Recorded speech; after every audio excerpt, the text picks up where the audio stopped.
Okay, good morning everyone. Ngayon ay tinatawag nating Pentecost Sunday. Mamaya sa sermon ay tatalakayin ako kung ano ba yung Pentecost Sunday. Sa mga kasama natin online na natin gawin, please leave a comment sa comment section po natin para malaman ko nandyan kayo at ma-recognize ko kayo na nandyan kayo. And for all of us here, ihanda natin ating mga sarili sa ating pagsamba sa ating Panginoon. For our opening hymn, we will sing Meet for Worship.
Magsiday po tayo lahat.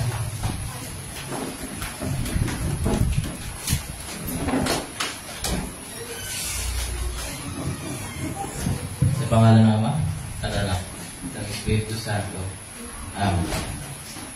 Mga minamahal sa Panginoon, lumapit tayo ng may tapat na puso at magpahayag ng ating kasalanan sa Diyos na ating Ama at lumapit sa Kanya sa pangalan ng ating Panginoon Jesucristo upang tayo ay pagkalooban niya ng kapatawaran. Ang tulong natin ay nagmumula sa Panginoon. Siya ang lumikha ng langit at lupa.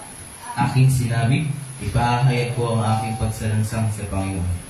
Iyong pinatawad ang aking mga kasalanan. Sabay-sabay natin ipahayag ating mga kasalanan. O Diyos, Amang makapangyarihan sa lahat, Amang mahabati, ako na isang kaawa-awa at amang kasalanan, ay nagpapahayag sa iyo ng lahat ng aking mga kasalanan at mga kasamaan na sa pamamagitan ng mga ito. Ikaw ay nakasaman ko sa isip, sa salita at sa gawa. At ako'y karapat-dapat na sa kaparusahan mo sa panahon ito at sa kaparusahan walang hanggan. Ngunit kung puso akong lumalapit at nagsisisi dahil sa mga ito at manalangin ako sa iyo dahil sa walang hanggang kahabagan at alahalan sa banal, walang luhis, mapait na pagtitiis sa kamatayan at pinilibig ng anak ng Jesucristo, ay maging mahabagi at magbiyaya ka nawa sa akin na isang mabang kasalanan at sa tulong ng Espiritu Santo ay palawakin ang aking kaalaman at maging masunurin sa iyong salita hanggang sa wakas at sa iyong mapagpiyaya ay magkaroon ako ng buhay na walang hanggan sa pamamagitan ng Jesucristo na ating Panginoon. Amen. Ang Diyos, ang ating Ama sa langit, ay tunay ngang mahabagin sa atin. Ibinigay niya ang kanyang bugtong na anak ni si Jesus upang maging handog sa pagpapatawad ng ating mga kasalanan.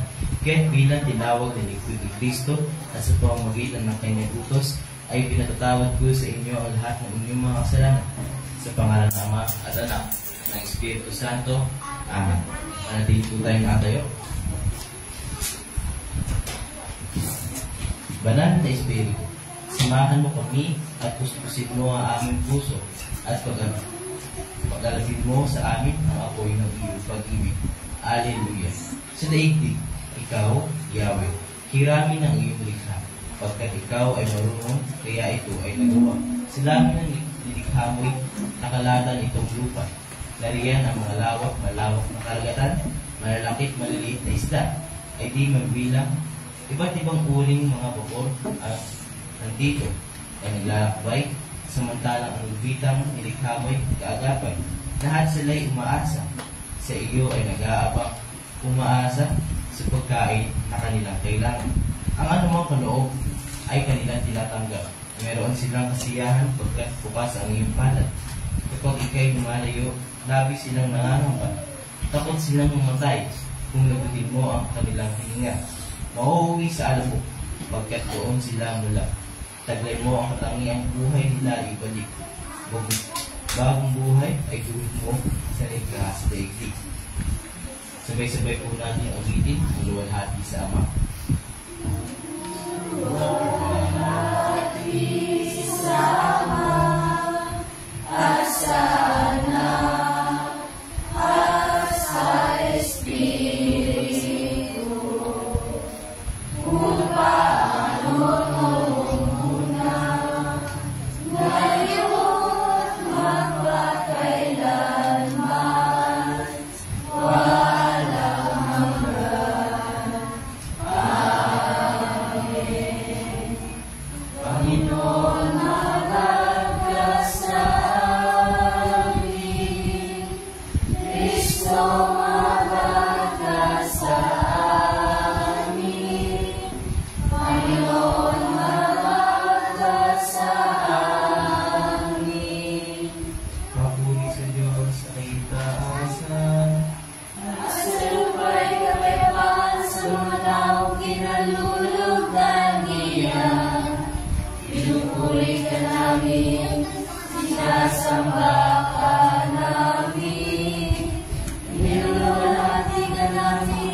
Inasasalamat namin sa iyong kalwalhati.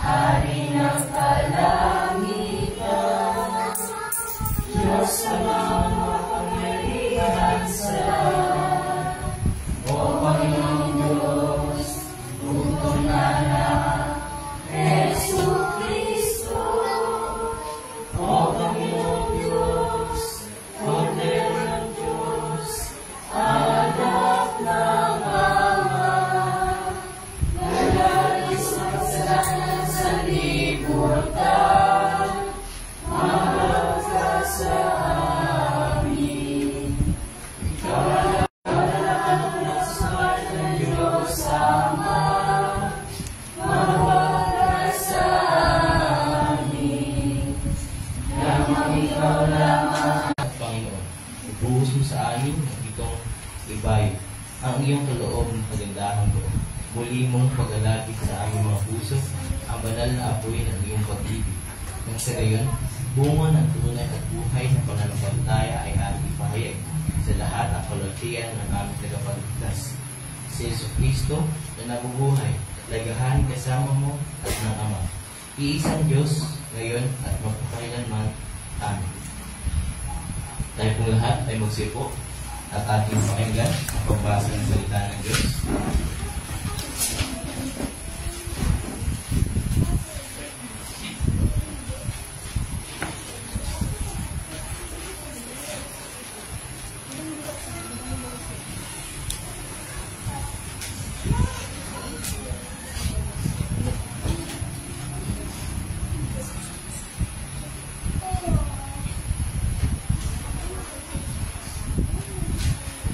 Ang unang pagbasa para sa linggong ito ay buhat sa aklat ng Genesis chapter 11 verse 1 to 1 to 9. At ganito ang sinasabi: ang Tore ng Babel. Simula'y iisa ang wika at magkakapareho ang mga salitang ginagamit ng lahat ng tao sa daigdig.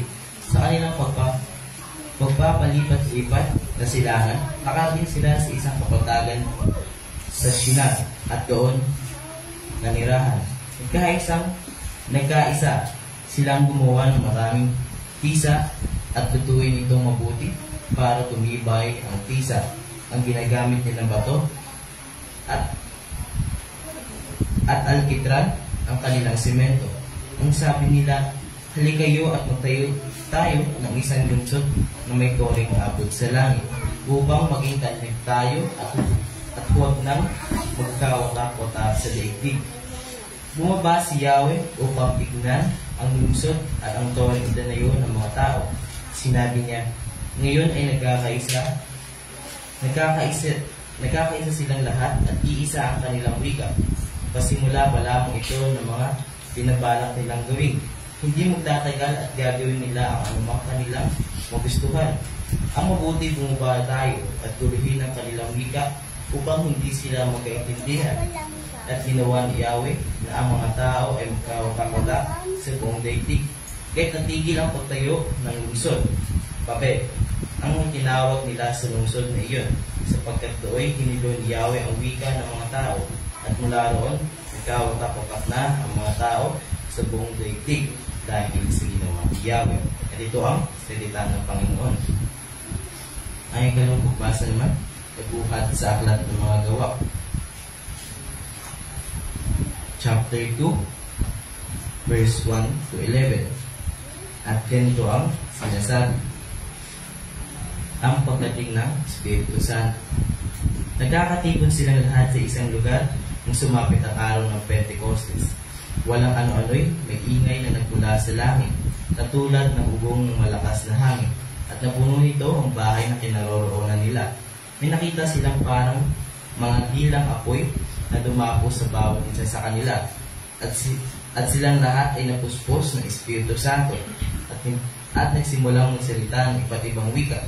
Ayon sa pinagaloob sa kanilang Espiritu, may mga debotong Hudyo noon sa Jerusalem na nagmula sa bawat bansa sa buong mundo. Nang marinig nila ang ugong, nagdatingan ang maraming tao. Namangha sila sapagkat nagsasalita ang mga alagad sa wikang ng mga nakikinig. Sa pagkamangha at pagkataka ay kanilang nasabi, hindi ba taga-Galilea silang lahat? Bakit sila nakapagsasalita sa ating wika? Tayong mga taga-Parsia, Media, Elam, Mesopotamia, Judea, at Cappadocia, Punto at Asia, mayroon pa sa ating taga-Phrygia at Pamilya, Egypto at sa mga lupain ng Libya na malapit sa bayan ng Cyrene, at mga napuna sa Roma, mga Hudyo at mga Hindi na nahikayat sa pananampalatayang Hudyo. May mga taga-Creta at Arabia rin. Paano sila nakapagsasalita sa ating wika tungkol sa mga kahangang-hangang ginawa ng Diyos? Hindi nila lubusang maunawaan ang nangyayari, kaya't nagtanungan sila, ano ang kahulugan nito? Ngunit, nag-iilang nagsabi ng pagutya, lasing lang ang mga iyan. At ito ang salita ng Panginoon. Tayo po lahat ay magsitayo para sa pagbasa ng mabuting balita, buhat sa Aklat ng Juan.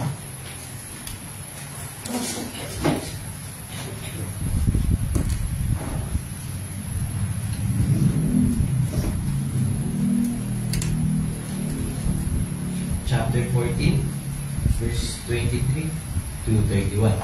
At ganito ang sinasabi. Sumagot si Jesus, ang umiibig sa akin ay tumutupad ng aking salita. Iibigin siya ng aking Ama. Kami pupunta at mananahan sa Kanya. Ang hindi tumutupad sa aking mga salita ay hindi umiibig sa akin. Ang salitang narinig ninyo ay hindi sa akin, kundi sa Ama na nagsugo sa akin. Sinabi ko na sa inyo ang mga bagay na ito habang kasama pa ninyo ako. Ngunit ang patnubay, ang Espiritu Santo na isusugo ng Ama sa pangalan ko, ang siya magtuturo sa inyo ng lahat ng bagay at magpapaalala ng lahat na sinabi ko sa inyo. Kapayapaan ay iniiwan ko sa inyo. Ang aking kapayapaan ang ibinibigay ko sa inyo. Hindi ito tulad ng kapayapaang ibinibigay ng mundo. Huwag magagabag ang inyong kalooban at huwag kayong matapang. Sinabi ko na sa inyo, ako'y aalis, ngunit ako'y babalik. Kung iniibig ninyo ako, ikagagalak ninyo ang pagpunsa ko sa Ama, sapagkat higit sa dakila ang Ama kaysa sa akin. Sinasabi ko na ito sa inyo bago pa mangyari, upang kung mangyari na ay sumasampalataya kayo sa akin. Hindi na magtatagal ang pakikipag-usap ko sa inyo, dahil dumarating na ang pinuna ng silibutan ito.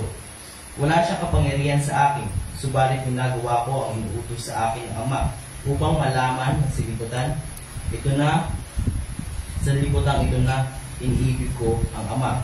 Tayo na, lumakad na tayo. At ito ang salita ng Panginoon. Nanatili po tayo nakatayo at ipahayag po natin ang pananampalatayang Kristiyano sa pahina 8 ng Credo Niceno. Sabay-sabay po tayo. Sumasampalataya ako sa isang Diyos, Amang makapangyarihan sa lahat. Ang langit at lupa, ang lahat ng bagay na nakikita at hindi nakikita. Sa isang Panginoon, buktong na anak ng Diyos, mula sa Ama una sa lahat ng panahon. Diyos buhat sa Diyos, liwanag buhat sa liwanag. Tunay na Diyos buhat sa tunay na Diyos. Pinanganak at hindi nilikha, ay isang sangkap ng Ama. Sa pamamagitan niya ay nilikha ang lahat ng bagay. Dahil sa ating mga tao at sa ating kaligtasan, ay bumaba mula sa langit. At nagkapangao sa pamamagitan ng Espiritu Santo kay Birheng Maria. At naging tao, napakasakit dahil sa atin sa panahon ni Poncio Pilato. Ipinako sa krus na matay at dinig. Na ikatlong araw ng buhay ng muli sa ayon sa kasulatan. Umakyat sa langit at nakatulog sa kanan ng Ama. At siya ay babalik na muli na may kalutian upang hukuman ng mga buhay at mga patay. At ang karera niya ay walang hanggan. At sumasampalataya ako sa Espiritu Santo, ang Panginoon at nakapagbigay ng buhay. Nagagmula sa Ama at sa Anak, na sinasamba at inuuluhan kasama ng Ama at Anak, na nagsalita sa pamamagitan ng mga propeta. At sumasampalataya ako sa isang banal, Kristiyano at Apostolikang Iglesia, na iniwala ako sa isang tinya, at sumasabot sa pagbuhay ng nagiging nakatag at sa buhay ng panahong darating. Amen. Sipon po tayong lahat.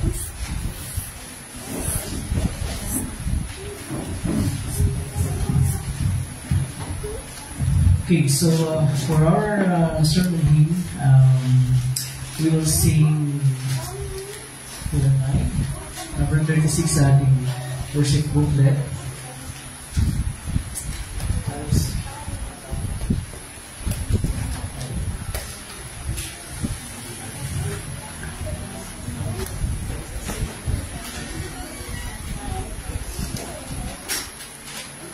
Number 36 sa booklet.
Okay, so it's Sunday school time, so lahat ng mga kids together with Teacher Eliza and Ate Abby, Teacher Ariel, and Ate Aisha May.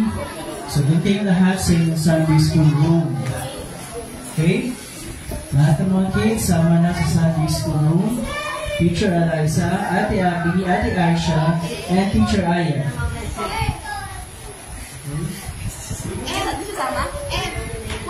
Si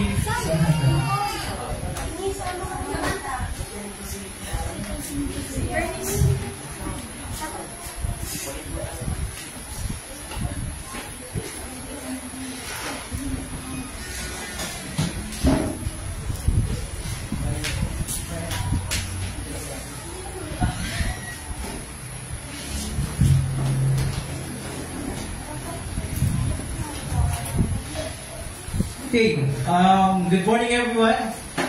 Magandang umaga. Parang mo yung energy natin ngayon. Good morning everyone.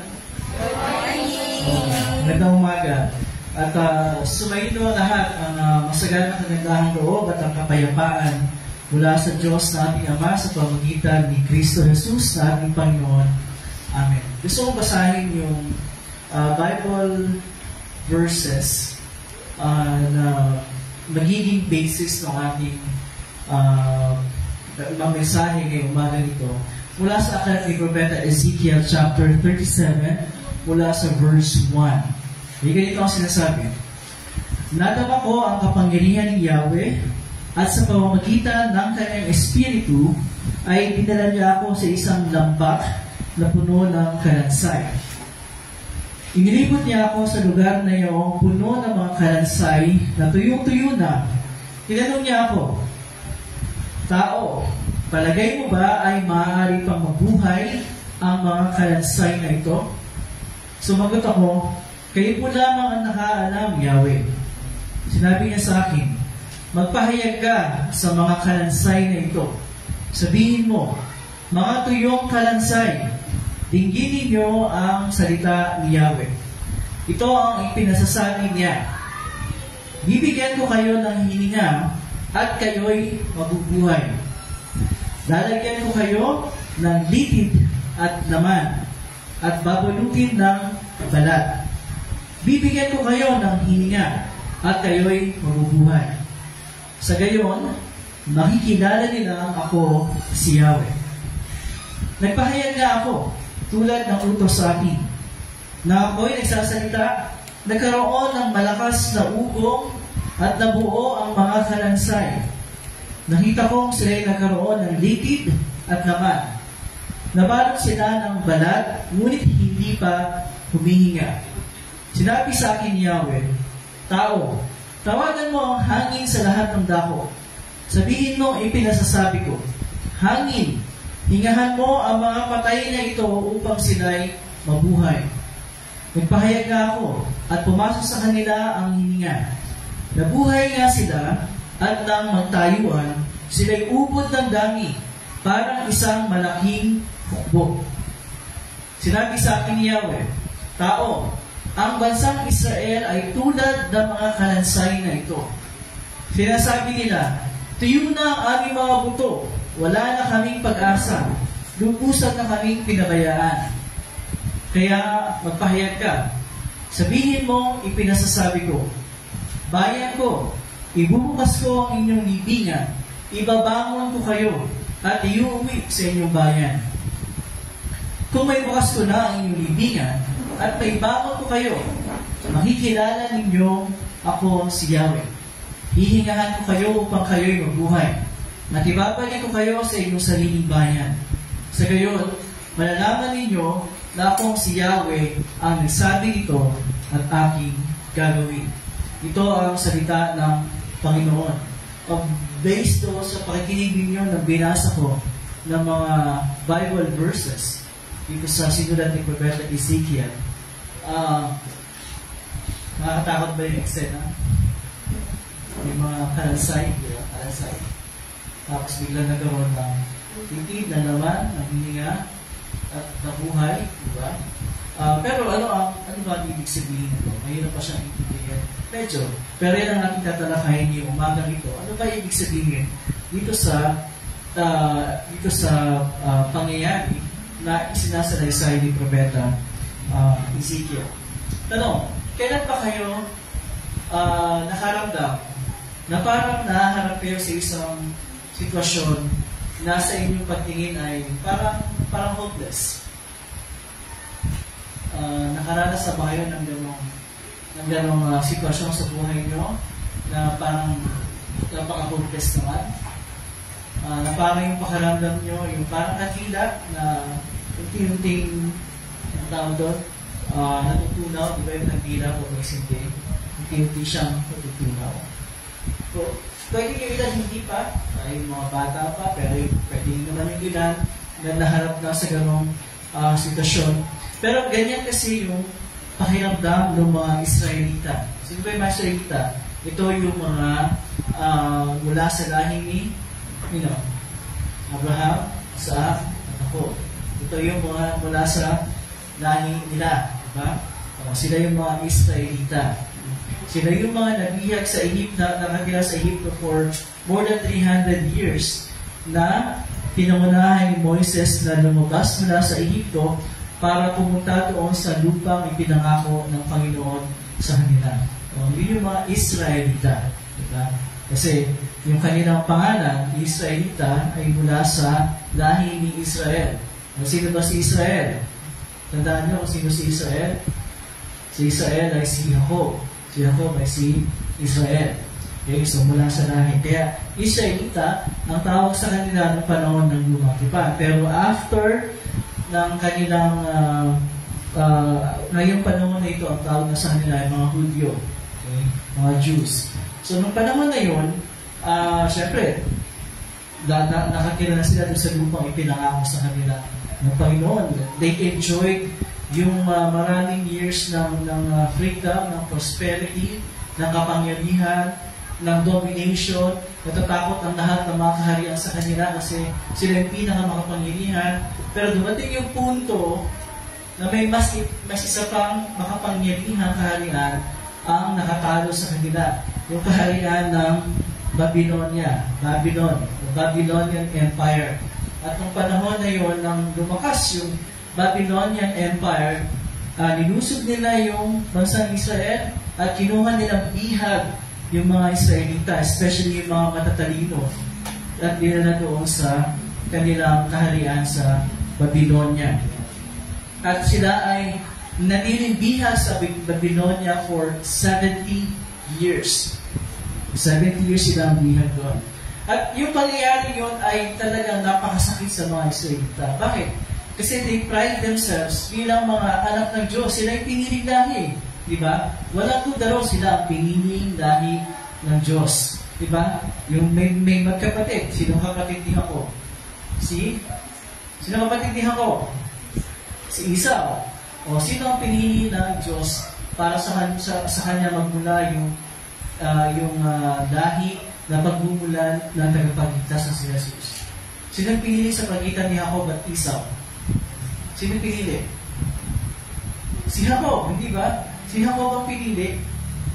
Diba kaya may inggitan silang magkapatid, hindi ba yung pangyayari na naya ni Jacob, ang kanyang kapatid na si Esau? Si Jacob ang pinili. So yung lahat ng lahi nagmula kay Jacob, sila yung mga pinili ng Diyos. Diba? Sila yung mga hinirang, they were God's chosen ones. That was an honor. Pero, imagine nyo, kayo yung piniling lahi ng Diyos, Pero all of a sudden, bumagsak ang inyong kapangyarihan at naging bihag kayo, bilanggo kayo sa isang lupain, sa isang kaharian, na mga tao hindi naman nananampalataya sa Diyos. Diba? Parang ano yan, a good versus evil. Hindi ba mahirap sa pakiramdam nung mga tatawagin natin good, na sila ay bihag ng mga evil? Diba, Charles? Evil. Hindi ka, sabi ko, yung mabihag yung good ng mga evil. Di ba mas na, mahirap natin pinon, di ba? Kahit sa atin, di ba? Isipin, bakit tayo mga, alam tayo ginagawang masama, bakit yung mga gumagawa mga masama nagtatagumpay? Yung ganyan, di ba? Tapos tayo, hindi. Yun yung pakiramdam. Kaya, dito sa verse na ito na binasa ko kanina, naisip ng mga nila, kinumpara nila yung mga sarili nila sa mga tuyong buto. Yun ang pakiramdam nila, mga tuyong buto na sila. Wala na silang pag-asa at pinabayaan na sila ng Diyos. Kasi yung man is 70 years. 70 years. Na sila ay nasa bihag sa isang kaharian na wala namang kinikilala ng Diyos. Diba? So isipin mo, teka, wala silang Diyos, kami meron kami kinikilala ng Diyos. Pero bakit kami ang bilang? Ba't kami ang naghihirap? Ba't kami ang bilang? Ba't kami ang alipin? At hindi yung mabaligtaran. Iba dapat sila. Paano tayo? Kung tayo ay nahanap sa isang sitwasyon na parang hopeless, dalawang bagay na nawawala sa atin. Paunahin. Ano yun? Una, yung pag-asa natin. Diba? Kaya hopeless. Diba? Hopeless. Nawawala yung pag-asa natin. Pero may isa pang nawawala sa atin. Alam niyo kung ano isa pa na yun? Pagtiwala sa Diyos. Okay? In fact, ang unang nawawala ay pagtitiwala sa Diyos. Kasi pag nawala yung pagtitiwala sa Diyos, ang kasunod na niyan, magiging hopeless na tayo. Diba? Kasi habang nandiyan yung pagtitiwala sa Diyos, kahit pinaka-maliit, kahit 0.1% na lang yan, nandiyan pa rin yan. Hindi ka pa rin mawawala ng pag-asa. At the moment na nawala na yung tiwala at pagtanampalataya sa Diyos, then yun mangyayari yung magiging hopeless na tayo. At gaya ng mga Israelita ng panahon na ito, isipin din natin pinabayaan na tayo ng Diyos. Diba? Wala eh. Wala na, hindi na. Wala nang pakialam ng Diyos sa akin. At pag umabot tayo sa puntong iniisip na natin pinabayaan na tayo ng Diyos, gagawa na tayo ng lahat ng paraan kahit labag na sa kalooban ng Diyos, kahit labag na sa salita ng Diyos, para lamang masolusyonan natin yung ating problema. Diba? Hindi na tayo titingin sa salita ng Diyos. Hindi na tayo kukonsulta sa salita ng Diyos. Hindi na natin hinahilingin yung paggabay ng Diyos. Tayo na ang kikilos. Kasi sa palagay natin, wala na. Hindi na ako papakialaman ng Diyos. So ako na lang ang bahala sa buhay ko. At maaring yung ating iniisip ng mga pamamaraan ay magbigay sa atin ng konti at pansamantalang solusyon. Konti at pansamantalang solusyon. But in reality, hindi talaga siya tunay na solusyon. Sa dulo nun, ang iyahanap sa atin ay lalong kapahamakan at hindi kaginawaan. Diba? Lalong kapahamakan at hindi kaginawaan. Kaya pinapaalala sa atin ng aklat ng mga awit chapter 119 verse 50. Kung saan tayo dapat umasa at magtiwala. Kung sabi ron, ito ay aking kaaliwan sa aking kapighatian na ang iyong pangako ay nagbibigay sa akin ng buhay. Alin ang nagbibigay ng buhay sa panahon ng kapighatian? Ang pangako. Kanino pangako? Ang pangako ng Diyos. Ang salita ng Panginoon. Yun lamang ang may kakayahan at kapangyarihan na magbigay ng buhay sa mga tuyong buto o ng tunay at permanenteng solusyon sa ating mga problema. Lalo-lalo na doon sa mga nawawalan ng pag-asa. Kaya nga, para doon sa mga Israelita, na ikinumpara nila yung kanilang kalagayan sa mga tuyong buto at lambak ng kalansayan. Ano ba yung lambak? Ano yung lambak? lamba? Sa English, mas madaling intindihin. Ano yung lamba? Ano yung lamba? Sige, ano yung lamba? Ha? Aha. Mas may specific. Valley. Valley. Okay? So, lamba, valley ng mga kalansay. Doon na lang kinumpara yung sarili nila, isinugo ng Diyos sa kanila si Propeta Ezekiel para ipangaral sa kanila yung salita ng Panginoon bilang sagot sa kanilang kalagayan at sa kanilang pagdating. Kaya, ano yung pinasabi ni Ezekiel, ng Diyos kay Ezekiel para sa mga Israelita? Anong pinasabi niya? Ang sabi niya, magpahayag ka sa mga kalansay na ito. Okay? Sabihin mo, mga tuyong kalansay, tinginin niyo ang salita ni Yahweh. Alam naman siguro natin yung kalansay, di ba? Just making sure, alam natin ano mga kalansay? Ha? Ano yung kalansay? Naintindihan niyo ba yung kalansay? Ano yung kalansay? Ha? Anong klaseng buto? Ano yung kalansay? Specifically. Sa English, ano yun? Ha? Ano daw? Science po, Ano yun? Ano yung science? meron na. Hindi na, wala namang right or wrong answer. Sa dito na. Ano yung kalansay sa English? Gusto ko lang masiguro na intindihan natin. Ano yung kasi? Skeleton. Okay, very good. Skeleton. Yung skeleton, alam niyo, di ba? Alam niyo yan, skeleton. Pinag-aaralan niya sa school. Yun ang sabi. Magpahayag ka sa mga skeletons nito. Ang sabi ng Diyos kay Ezekiel. Ito ang ipinapasabi niya. Bibigyan ko kayo ng hininga at kayo'y mabubuhay. Sabi niya, yung mga skeletons yan, nakikita mo, sabihin mo sa kanila, bibigyan ko kayo ng hininga at kayo'y mabubuhay. Lalagay ko kayo ng lipid at laman. Again, para just to make sure, naintindihan natin, ano ba yung lipid? Ano yung lipid? Yung laman, alam natin, di ba? Laman. Ano yung lipid? Ha? Ano yung liquid? Para na alam natin, ano yung liquid sa English? May meron ditong teacher, dapat alam niya. Ang teacher din, ano ang liquid sa English? Cartilage. Ha? Cartilage. Cartilage. Cartilage, sige. Okay. Cartilage daw. Ano ba yun?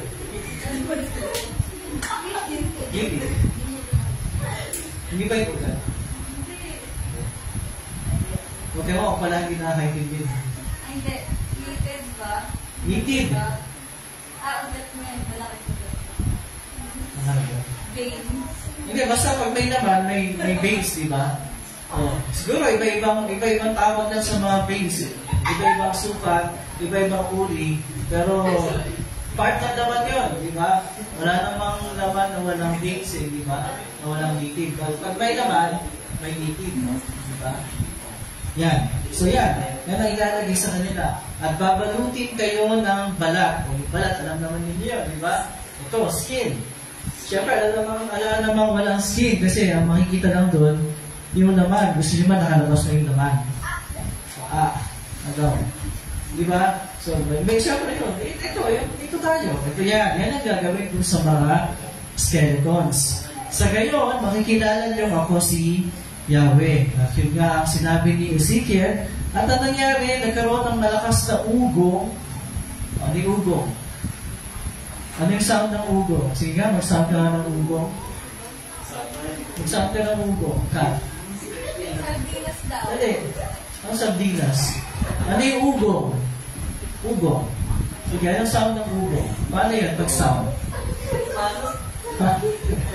Brian, paano yung sound ng ugong? Tapos si ate lang daw. Sige, kasi. Dali na.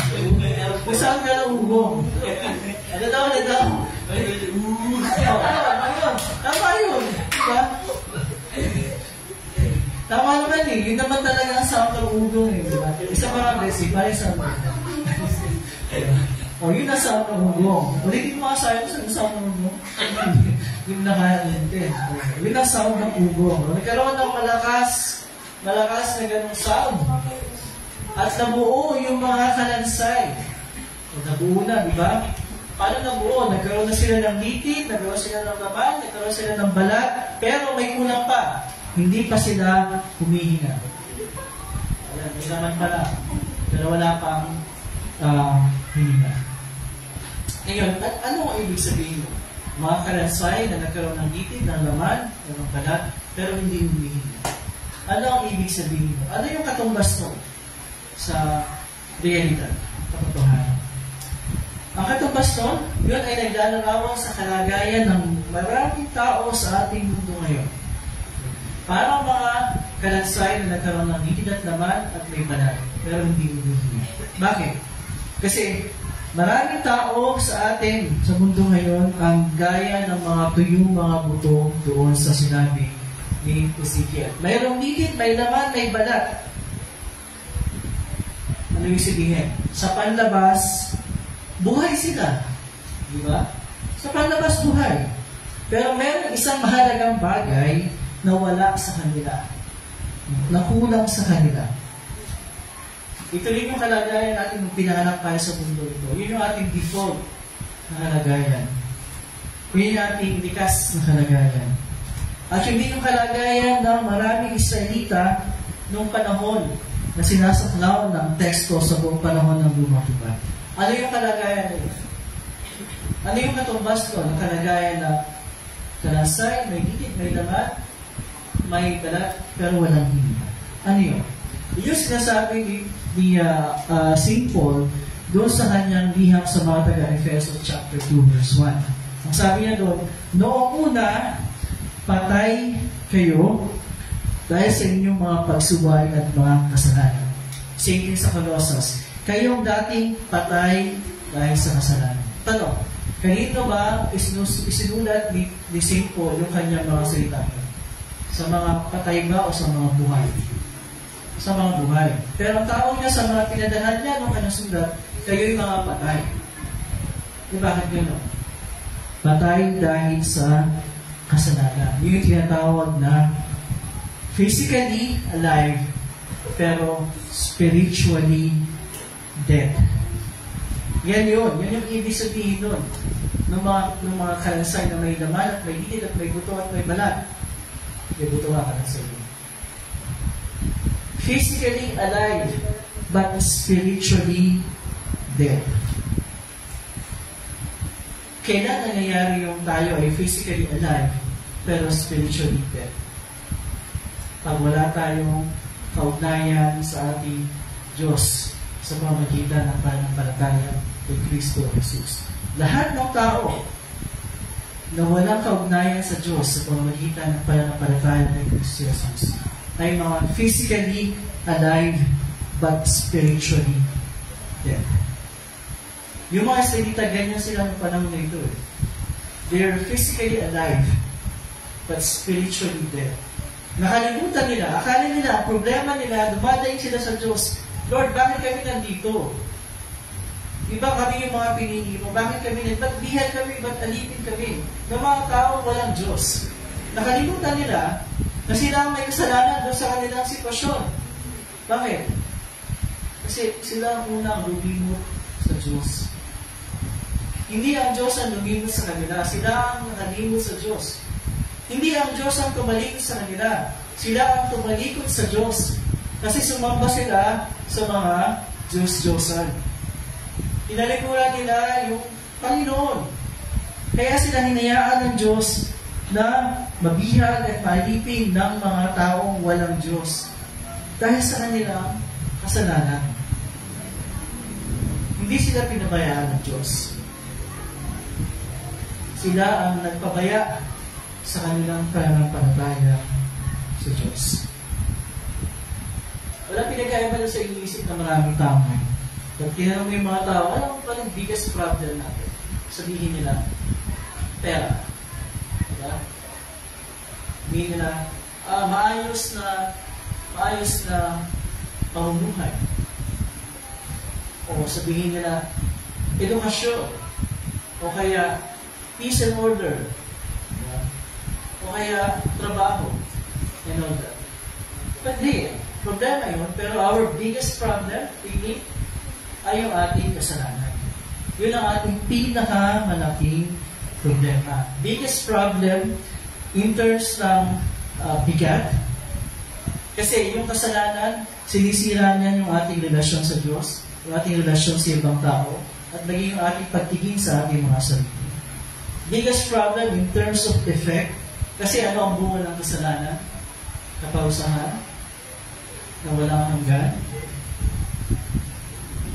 And it's our biggest problem in terms of our inability, yung ating kawalan ng kakayahan, na palayain yung ating sarili sa ganong kalagayan. Sa madaling sabi, kung tayo ay mga taong nakakulong sa kasalanan, yun ang tunay na hopeless and helpless na sitwasyon na ating hinaharap. At yun ang isang sitwasyon that only God can bring real solution.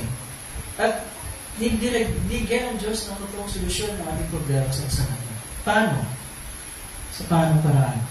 Doon sa sinabi ng Diyos kay Ezekiel, pagkatapos ng magkaroon ng gigit at laman at balat yung kalansa, pero wala pang hininga, di ba? Ano yung kasunod niya sinasabi? Sabi niya, Ezekiel, tawagan mo ang hangin sa lahat ng dako. Kung yung hangin, alam naman natin yan, di ba? Di ko na ipapasakot yun sa inyo. Ano na kung ano yun? Sabihin mo ang pinapasabi ko, hangin, hingahan mo ang mga patay na ito upang sila ay mabuhay. Nagpahayag nga ako at ang hangin ay pumasok sa kanila. Nabuhay nga sila at na magtayuan. Sila'y ubod ng dami, parang isang malaking hukbo. Yung hukbo, alam natin yun. Ano ba ang hukbo? Ano hukbo? Ano yun? God bless you. Ha? Ha? Ano? Ano yung hukbo? Ano yung hukbo? Hukbo. Ano yan? Cyrus ko meron. Ano sa'yo? Sa mga hukbo? Ano yung hukbo? Parang isang malaking hukbo. Ano yung hukbo? Ano yan? Sige. Kat. Ano yung hukbo? Hukbo. Isipin natin yun na parang mga platoons ng mga soldado ng mga pulis. Yan yung hukbo. So, ganun karami sila. Pero ang hangin na tinutukoy ng Panginoon sa mga talatang yun ay hindi literal na hangin. Yun ay sige, sino makasagot? Ano sa tingin nyo yun? Yung hangin na yun. Na pumasok doon sa mga kanasaya sila nagkaroon ng buhay. Ano yun, Cyrus? Ano yun? Ha? May sinabi ka, ano yun? Narinig ko yan? Ano yun? Espiritu Santo. Yung hangin doon ay kumakatawan sa Espiritu Santo. Kaya ang sabi ng Panginoon kay Ezekiel sa verse 14, ilalagay ko ang aking Espiritu sa kanila o sa inyo at kayo'y mabubuhay. Not physically kasi buhay na physically, but spiritually. And that's the same thing na ginawa ng Panginoon para sa atin. Inilagay sa atin ng Panginoon ang kanyang Espiritu sa pamamagitan ng kanyang salita na ating unang pinanggap noong kailan? Dapat alam ito, kailan natin kauna-unahang tinanggap ang salita ng Panginoon sa pamamagitan noon ay ang Espiritu ng Panginoon. When was that? Nung tayo ay bininyaga, nung tayo mabautismuhan. Nung nabautismuhan tayo, iba tayo ay dead in sin sa kasalanang dala natin, pero nagkaroon tayo ng buhay. We became spiritually alive. Physically alive and spiritually alive. At yung Espiritu Santo na inilagay ng Diyos sa atin nung tayo mabautismuhan, ang nag-akay sa atin para makilala natin si Jesus at tayo manampalataya sa Kanya bilang ating Panginoon at tagapagligtas. Diba? Na dahil dyan, meron tayong buhay na walang hanggan. Kaya ang sabi, doon sa Juan 6:63, ang Espiritu ay nagbibigay buhay. Hindi ito magagawa ng naman Ang mga salitang sinabi ko sa inyo, sabi ng Panginoon, ay espiritu at ito ang nagbibigay buhay. Kaya napakahalaga ng ating bautismo. Hindi lang yan basta seremonya. Yan ang kauna-unahang sandali sa buhay natin na binigyan tayo ng spiritual na buhay ng ating Panginoon. We receive His Word, we receive His Holy Spirit. Kaya hindi na lang tayo basta litid at laman at balat. Meron na din tayong hininga. Hindi lang tayo physically alive, kundi spiritually alive din. At mula doon sa pagiging valley ng mga kalansay na walang anumang pakinabang. Diba? Yung bang mga kalansay may pakinabang ba yun? May pakinabang ba yung mga kalansay? Meron o wala? Wala. Anong pakinabang yun eh? Anong pakinabang yun? So parang ganoon din, pag tayo physically alive, pero spiritually dead, wala. We're nothing. Pero mula sa kalagayan na yun, na binigay sa atin ng Diyos sa Kanyang Espiritu Santo, hindi na tayo valley of skeletons. Tayo ay naging isang malaking hukbo ng Panginoon. Diba? Yun ang nangyari sa atin. At isa sa mga nagpapakita ng kapangyarihan ng Panginoon para makapanampalataya ang mga tao ay yung nangyari noong Pentecost. Yung unang araw ng Pentecost, yung binasa ni Cyrus sa akin ng mga gawa. Nung mangaral ang mga alagad, ang mga apostol sa pamumuno ni Pedro, at napakinggan ito ng napakaraming tao sapagkat sila pinuspos ng Espiritu Santo, at ilang tao ang nanampalataya ng araw na yun dahil sa pangangaral ni Pedro. Ilang libong tao. Sino nakakatanda? Nung mangaral si Pedro ng araw ng Pentecost, 50th day pagkatapos ng muling pagkabuhay ng ating Panginoong Jesus. Yung Pentecost. Ilang libong tao ang nagsabing magpapabautismo sila at mananampalataya sa Panginoon. Ilang libong tao. Sino makahula? Ilang libong tao. Take a guess. Make a guess. 25,000? Lower. Masyadong malaki. Mas mababa. Pero libo.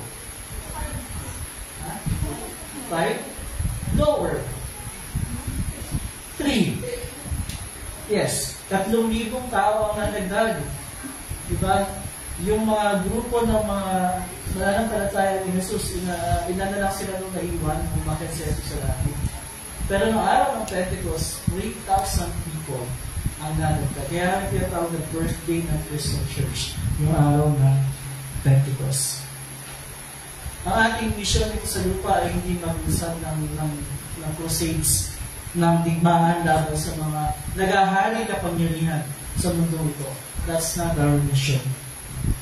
Kasi ang sabi ni San Pablo, hindi tayo nakikipaglaban sa mga tao, hindi sa mga pinuno, sa mga may kapangyarihan, sa mga tagapamahala ng kadilimang umiiral sa libutan ito. Sa mga hukbong espiritual ng kasamaan, sa ipatawid. Saan ka ba? Sa kadiliman o sa kasamaan? Tinukoy din ni San Pablo kung paano naharapin ang ating mga spiritual na kaaway ito. Sabi niya, isuot niyo ang helmet ng kaligtasan, gamitin niyo ang tabak, sword, ang espiritu na walang iba kundi ang salita ng Diyos. Sa dulong bahagi ng tekstong ating tinatalakay, sinabi ng Diyos kay Ezekiel kung ano yung gusto niyang maintindihan ng mga Israelita sa kanyang pagkilos. Sabi niya, kung maibukas ko na ang inyong bibig at maibangon ko na kayo, makikilala niyo ako si Yahweh. Hihingahan ko kayo upang kayo mabuhay, ibabalik ko kayo sa inyong sariling bayan. Sa gayon, malalaman niyo na akong si Yahweh ang nagsabi nito at aking gagawin. Anong dahilan ng Panginoon? Sa gagawin niyang pagpapalaya sa mga Israelita mula sa pagkakalikod sa Babilon. Para muli nilang makilala na ang kanilang tinalikulang Diyos ay ang tunay na Diyos na gumawa ng lahat ng ito para sa kanila. Hindi dahil mabuti sila, kundi dahil mabuti ang Diyos. And it's the same thing for us. It's the same thing for us. Maaaring we worry about our future, pero ang future natin, sealed, tiyak, dahil ang Diyos ay tumutupad sa kanyang mga pangako. Ang ating pag-asa ay nakasalalay sa ating pagkakilala sa Panginoon. Nakikilala natin ang Panginoon sa pamamagitan ng pananampalataya. Kaya nga, kung tayo ay naharap at maharap sa isang napakahirap na sitwasyon, at aabot tayo sa puntong nararamdaman natin nawawalan tayo ng pag-asa, lagi nating aalalahanin ang Panginoon na nangako sa atin ang kanyang pagtubay at paggalingan. Lagi nating aalalahanin ang Panginoon na merciful sa atin. Lagi nating aalalahanin na napagtumpayan ng Panginoon ang pinakamalaki nating problema, ang problema ng kasalanan at kamatayan. Sa pamagitan ng kanyang pagpapakumbaba, ng kanyang pagpapakasakit, ng kanyang kamatayan at ng kanyang muling pagkabuhay. At ipinangako niya sa atin ang buhay na walang hanggan sa kanyang piling. Ito ang buhay na walang hanggan, sabi ng Panginoon. Ang makilala kanila na iisang tunay na Diyos at si Jesucristo na iyong isinugo. At ang di maliw na kapayapaan ng Diyos, siya mag-iingat sa ating mga puso't pag-iisip sa pamamagitan ni Kristo Jesus na ating Panginoon. Amen. At magpapatuloy at ating diliguin ang ating mga handog.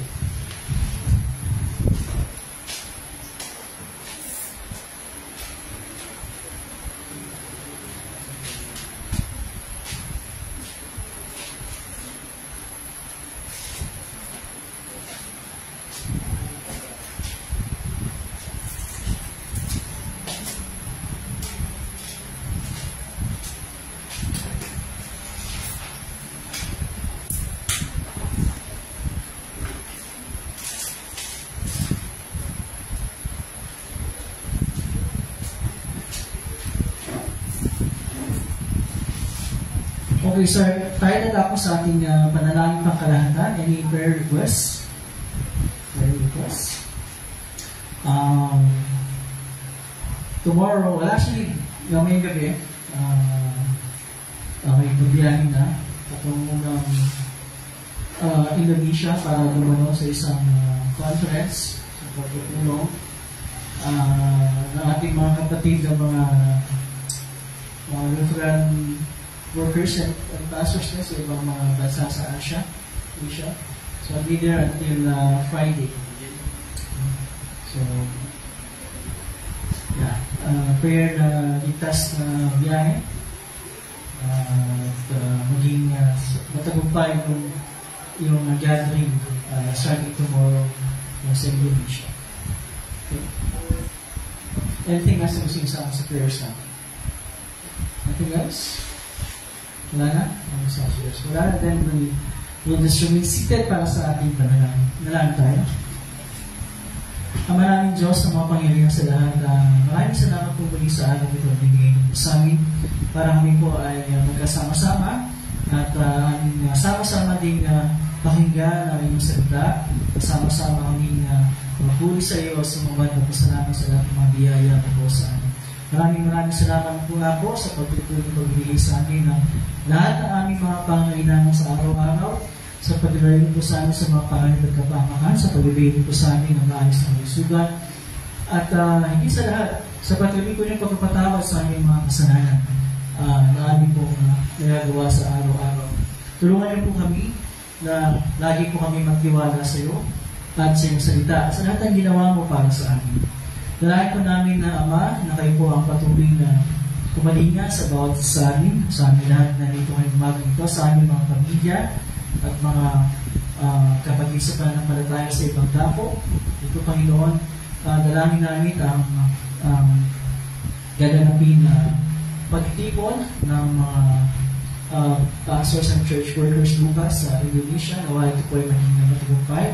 At dalangin din po ang ligtas na biyahe para sa lahat ng mga dadalo sa pagtitipon nito kabilang na po ako. Kasama rin po sa aming panalangin na kayo po ang patuloy na magbigay ng iyong patubay at ng iyong pagkalinga sa aming kapatiran, sa aming katulungan, sa lahat po na aming plano, sa lahat po na aming nais gawin, para po mas lalo po namin mapalawak ang aming ambisyon at pagkatiwalaan po sa amin. At sa aming po mga naging mga pagkakamali at pagkukulang, kayo po ang siyang patuloy na magpatawad sa amin. At tulungan niyo po kami na nagawin ang lahat ng panahon. Maraming salamat po muli, Ama, at sa araw nito, pinagkakatiwalaan po sa amin ang lahat po ng aming mga gagawin at ang aming po kaligtasan po aming po. Ito po yung aming hiling sa pinagpapasalamat. Kasama ibang bagay na hindi po naligtasan. Alang-alang kayo sa Kristo na aming Panginoon pinakaligtas ngayon at kailanman. Amen. Okay, sa tingin ko, hindi gusto ito tapos. Let's just continue. Please stand, tayo natin tumayo. And on page 16, sa ating hinihilan, ang paghahanda sa hukad ng Panginoon. Ang Panginoon ay sumayo. Magalak ang inyong mga puso. Magalak tayo sa Panginoon. Magpasalamat tayo sa ating Panginoong Diyos na rapat at patuloy na gawin niya. O Panginoon, amang banal, mga pangyarihan, walang hanggang Diyos. Tunay nga, nararapat, matuwid at kapuri-puri, na kami ay dapat magpasalamat sa iyo sa lahat ng panahon at sa lahat ng dako. Sa pamagitan ng Jesucristo, aming Panginoon, na umakyat sa kalangitan at nakalublog sa iyong kanan, ibinuhos mo sa amin sa araw nito ang Espiritu Santo, gaya ng kanyang pangako sa mga hingiran ng halaga. Nang sa gayon, ang buong sanlibutan ay nagliliwag ng buong kagalakan. Kaya kasama ng mga anghel at markanghel at ng buong hukbo ng langit, aming pinupuri at dinadakila ang malalhati mong pangalan, laging pinupuri ka at sinasabi, Banal, banal, banal, Diyos na Panginoon ng mga hukbo. Ang langit at ang lupa ay puno ng iyong kaluwalhatian. Hosana, Hosana, Hosana sa kaitaasan. Purihin nawa siya, purihin nawa siya, purihin nawa siya, pumaparito sa pangalan ng Panginoon.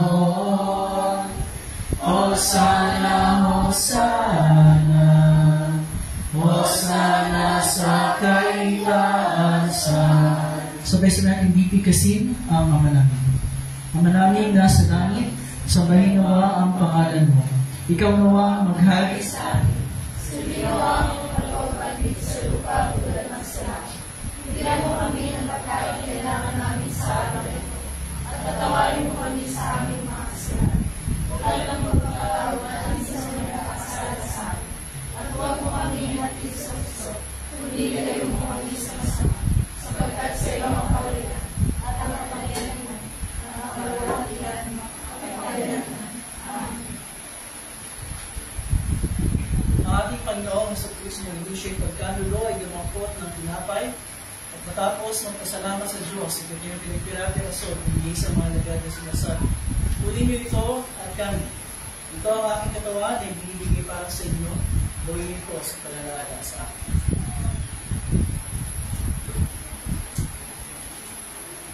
Sinaiting para hinawakan niya ang saro pagkatapos ng pagkakulan at na mapagpasalamat na siya sa Diyos ay binigay niya sa kanilang sinasabi, uminom kayo lahat ito sapagkat ito ang hindi ng tipan.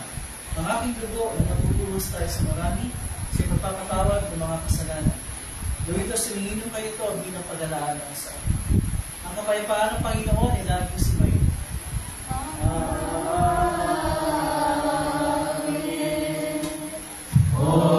Kristo, ikaw ang Kordero ng Diyos na nag-aalis ng kasalanan ng sanlibutan.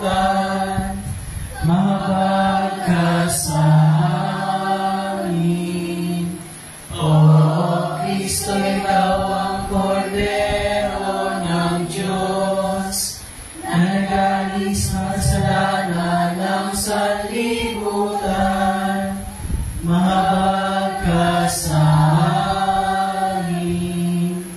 O Kristo, ikaw ang Kordero ng Diyos na nag-aalis ng kasalanan ng sanlibutan.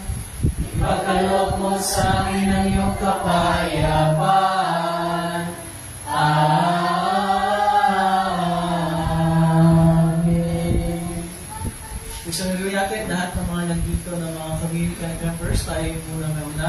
Pagkatapos natin mag-communion, si Teacher Marian at saka si Blessy, papalit muna kayo ng kailangan ng Teacher Liza para makapag-communion sila. And then pagkatapos sila, doon natin sila explain na kayo. Okay? Tayo natin gulong sa pag-communion. Ang ating sama-sama ang pagdating na kanya, pinakatawa doon, kanakit ng pinapayang anak, sa pagkakatawa ng ating mga kasanayan.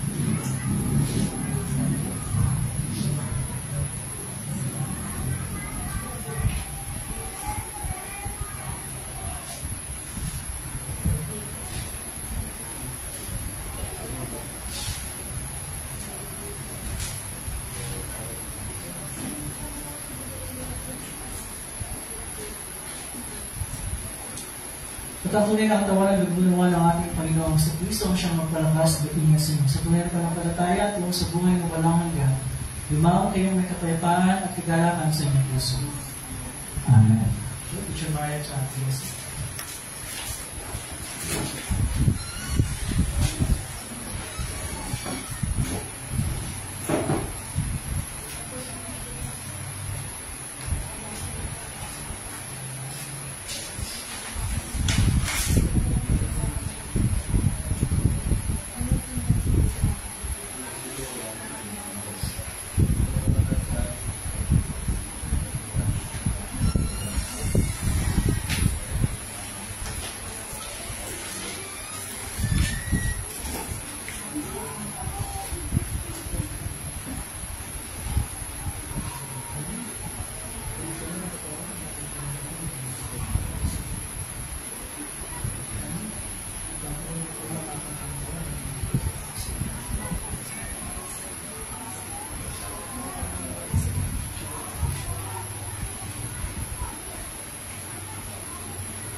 Patuloy na katawan at bunuan ng ating Panginoong sa Kristo ang siyang magpalakas at dalingan sa inyo sa tunay na panampalataya tungo sa buhay na walang hanggan.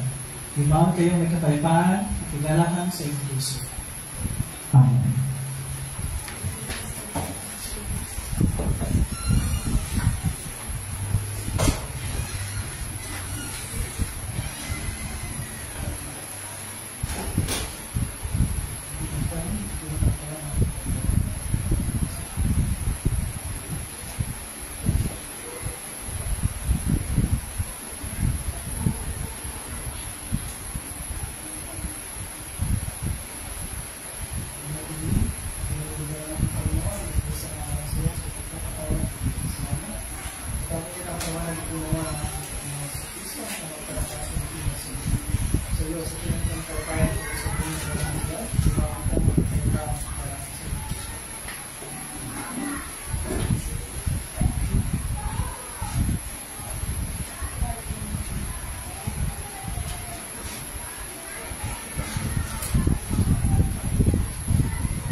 Tayo natin tumulo at sa page 21, ang ating nililigal, ating wiki ng pagyao sa kapayapaan.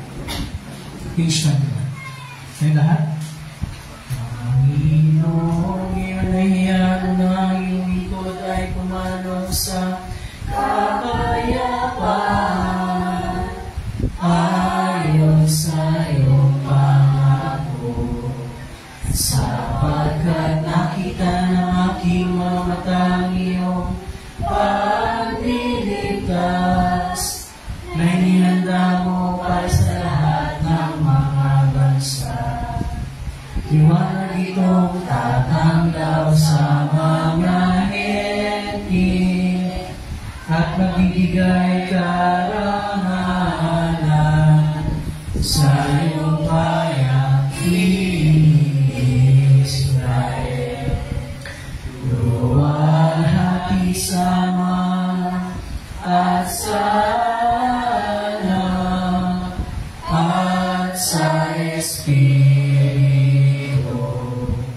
kung paano muna ngayon at magpakailanman walang hanggan. Amen. Papasalamatan natin ang Panginoong Diyos sapagkat siya ay mabuti at ang kanyang pag-ibig ay mawalang at mananatili. Isasalamatan ka namin, Diyos ng mapangyarihan sa lahat, sapagkat pinaginghawa mo kami sa pamagitan ng sakramentong ito. Idinadalangin namin na sa pamagitan ng kaloob nito ay palaksin mo ang aming panampalataya sa iyo at paningasin mo ang aming pag-ibig sa isa't isa. Alang-alang kay Jesucristo ang aming Panginoon na nabubuhay at naghahari kasama mo at ng Espiritu Santo ng isang Diyos magpakailanman. Amen. Kami natin ituloy. Tayong lahat tayo mag-uuna. Natawagin natin yung mga Sunday School kids para sa kanilang presentation.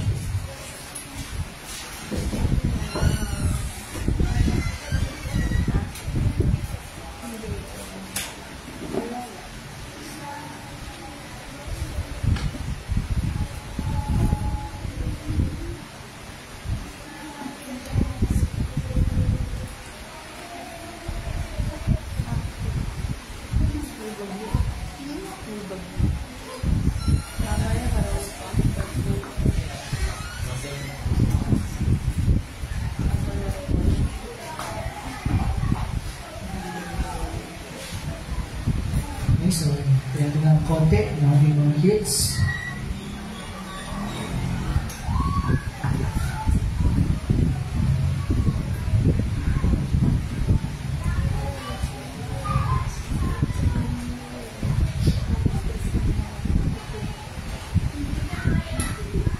Sila?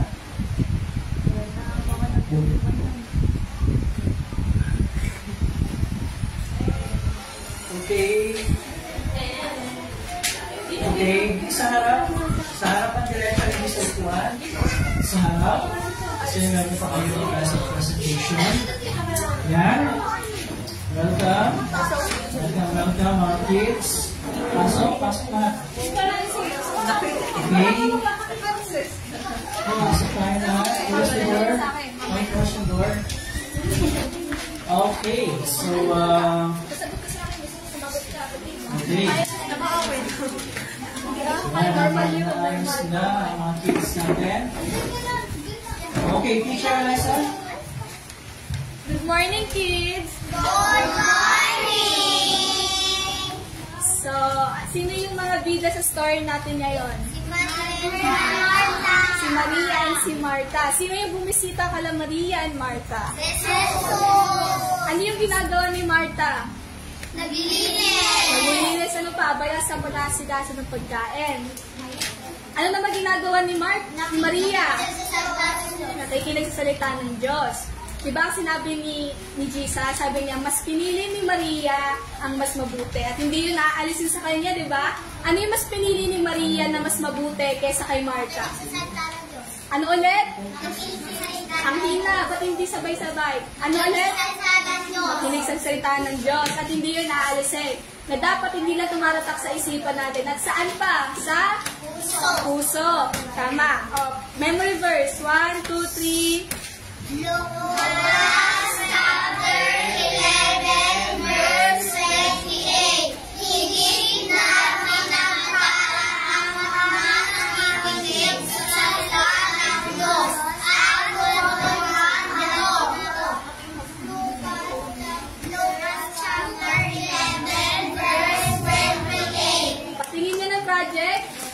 tingin. Ano yung nasa ano nyo? Nasa project? Ano yung ano yan? Ito, ano yung simbahan? Bakit may simbahan yan? Kasi po magbabasa. Magbabasa. Kasi yung ano yung pinag-aralan natin utos? Pang ilang utos na tayo? Tatlo. Tapos, anong ginagawa natin sa simbahan? Saan tayo naglalaan ng oras? Bakit tayo sa simbahan? Ba't tayo naglalaan? Saan tayo naglalaan ng oras? Sa Diyos. O, ba't tayo nagpipray? Nagpipray tayo kasi kay Jesus, naglalaanin tayo ng oras sa kanila. O, sasayaw na tayo. Pakita niyo yung performance niyo. Yung hataw, akin na yan, project. Ay, sorry.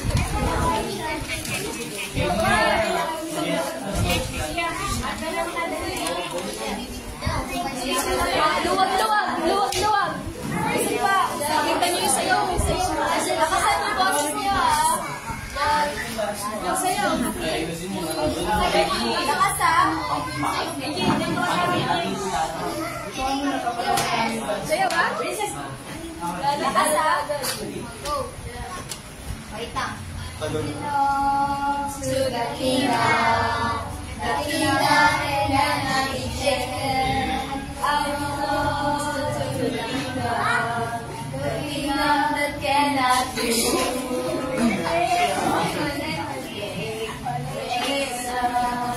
Jesus, oh,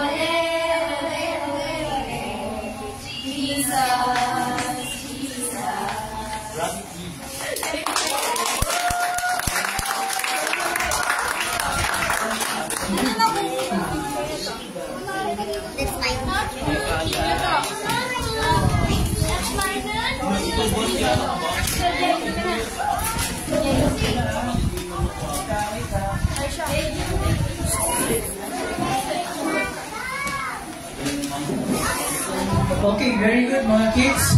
And we're giving mga teachers natin picture nice to thank you. So tayo ngayon lahat ay tumayo bago tayo magawin ng ating closing hymn.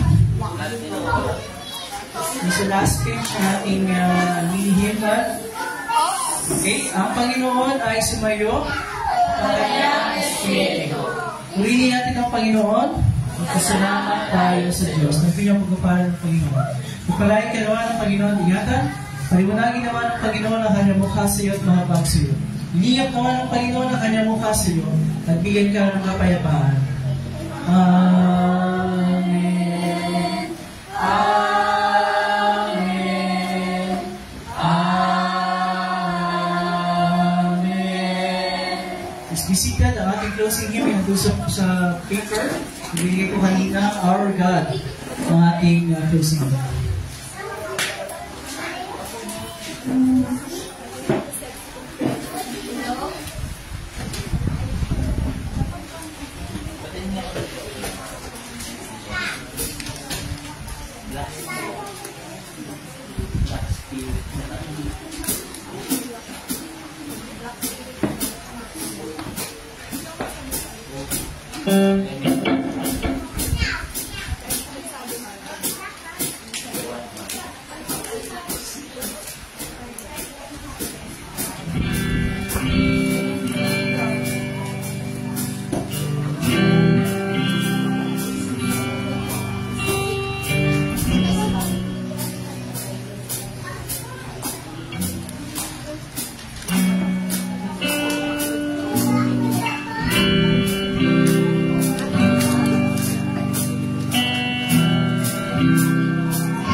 God is stronger, God you are high.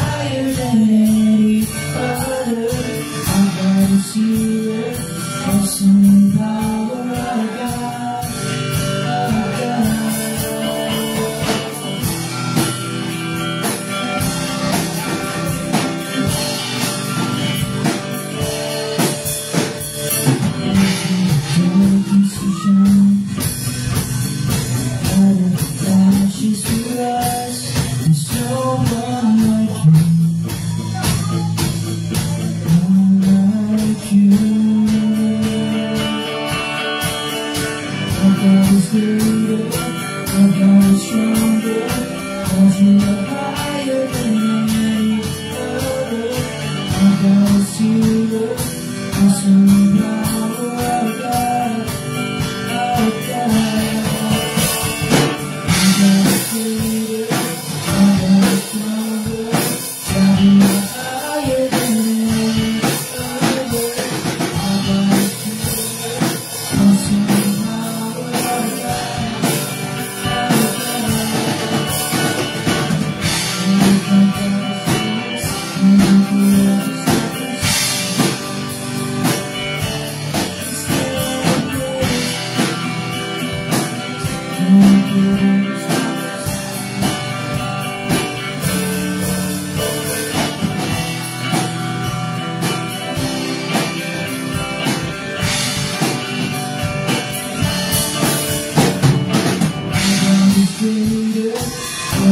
Stronger, cause you're higher than any other. I'm gonna see you, I'm so power I've got.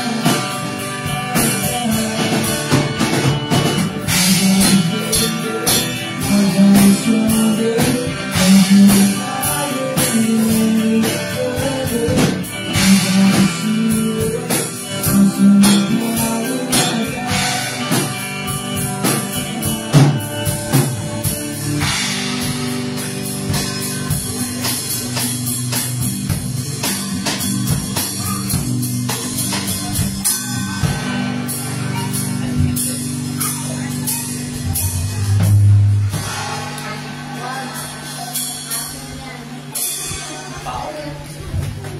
Okay, good morning everyone.